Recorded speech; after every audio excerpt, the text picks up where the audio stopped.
अब रुख करते हैं पाकपतन का। हुकूमत पंजाब की हिदायत पर म्यूनसिपल कमेटी पाकपतन में अवाम की खिदमत में पेश है। इन ख्यालात का इजहार असिस्टेंट कमिश्नर पाकपतन शर्जील शाहिद गुजर ने उमर हाल में प्रेस क्लब रजिस्टर्ड पाकपतन के अहदेदारान से खुसूसी मीटिंग करते हुए किया। इस मौके पर chief officer Malak Javed Aslam, sanitary inspector Atiq Bhatt भी मौजूद थे। असिस्टेंट कमिश्नर शर्जील शाहिद ने बताया कि शहर की सफाई सुथराई के हवाले से जोन बनाए गए हैं।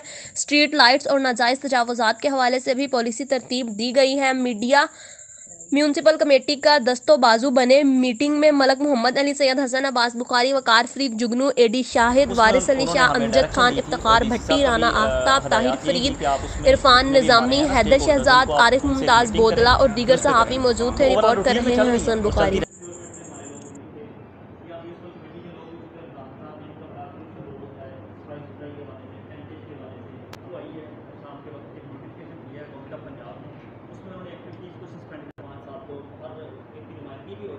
वो हमें पॉइंट आउट कर दिया जाए क्योंकि कुछ पुरानी जगह हैं जहाँ पे कूड़ा उठाया नहीं जा रहा, कुछ पुरानी ऐसी जगह है जहाँ बिल्डिंग मटीरियल पड़ा